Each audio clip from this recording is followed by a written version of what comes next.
the Limpopo government says 34 of the 43 people killed in that devastating bus crash on the N1 near Louis Trichard have now been identified by their families. It's believed the driver of this bus lost control of the vehicle while driving in the Tshambudzi Valley, I beg your pardon, and that was on Sunday evening.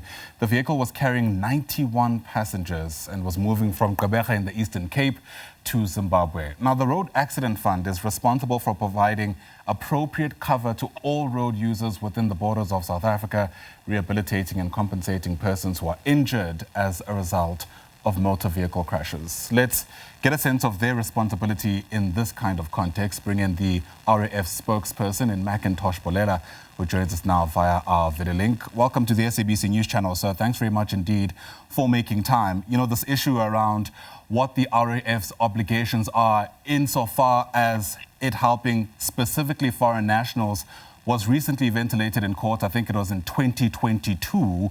And then I think it was the High Court that found that, in fact, there is no discrimination according to immigration status. Would that be the case even in this particular scenario? Unfortunately, it will be. You're mentioning the courts. We have mentioned time and again that as a country, we shouldn't be paying for foreigners, whether they're here legally or illegally, period. Now, when we have foreigners coming through, there's a couple of things that we have insisted in the past.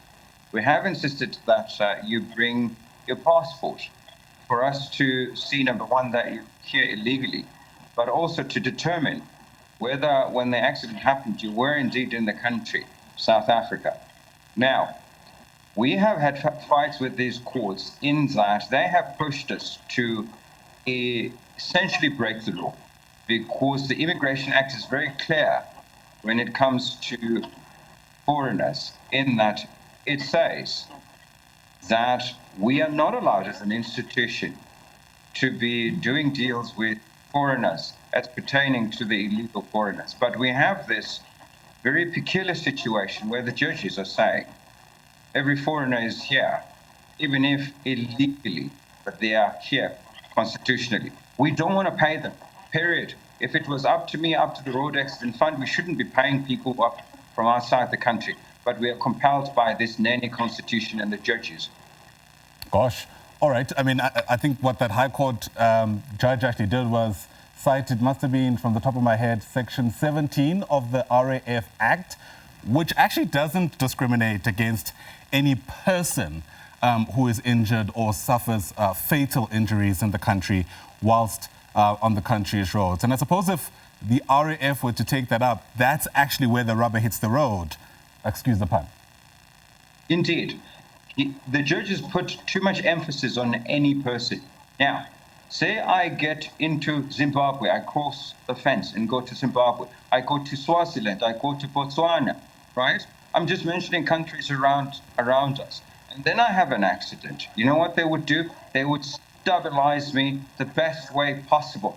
And they would shift me back to South Africa because I'm the responsibility of my own country, whether legal or illegal. That's what they would do. I lived in this country called Britain. I was there legally for a very long time. I had all the rights. But even there, if I were to have an accident that needed a drain to the NHS as they have it, they would have stabilized me to the point where they realized that I was not needed there anymore to study and taken me back to South Africa. We are the only country in the world that nannies everybody that comes through our borders, whether legally or illegally. Every other country, including rich countries, do not do what we do. They require that you have health insurance, accident insurance, which happened when I went to the country of Swaziland last year. These are our neighbors. We should be doing the same. There should be parity. We shouldn't be. I feel sorry for the families, for the people who died.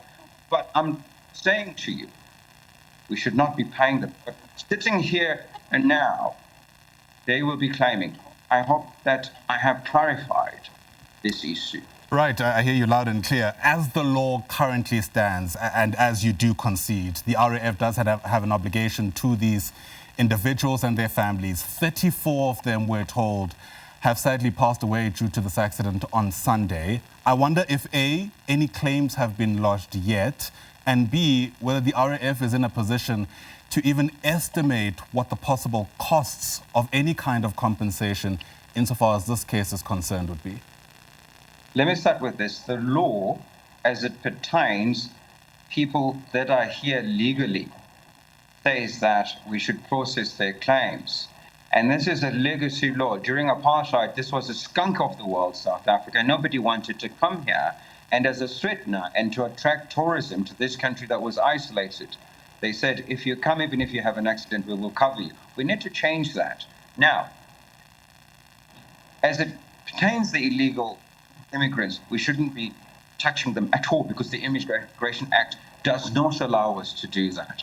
Now you're asking me whether there have been claims that have been lodged and whether we will process them.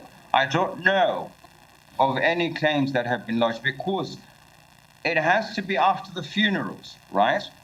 Now you're talking about still we are in the identification phase. So I don't think that they have gotten in touch with us yet, because you would have had to get in touch with us after the funeral, where you would claim the funeral expenses, and if the survivors obviously are still in hospital, right?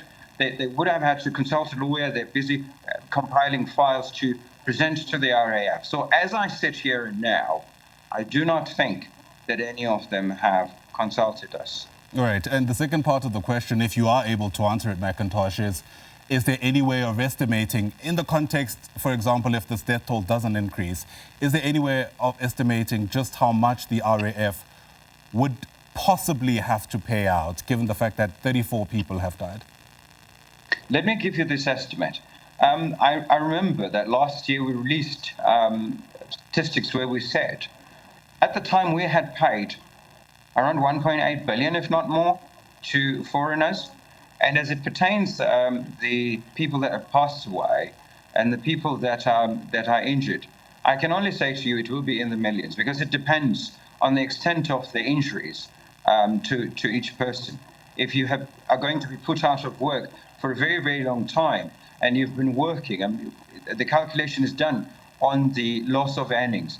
And with regards to the people that have passed away, obviously the beneficiaries, it will depend on what these people were bringing home. But I can tell you, just sitting here, with these claims having not come through, that it will be in the millions. Millions that will be drained out of the RAF when it shouldn't be happening.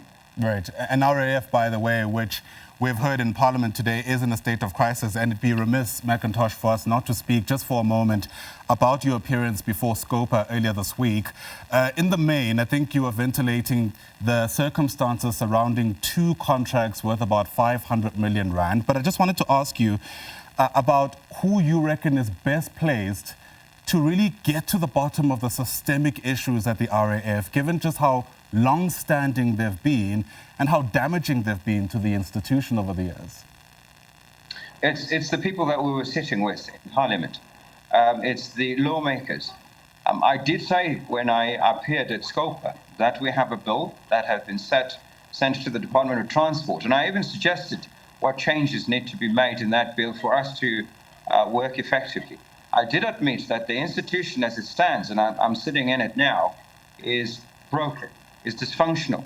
What will it take to fix it is in that bill to be able to intervene and have several suggestions that will address the systemic issues. So that bill is a prayer to Parliament.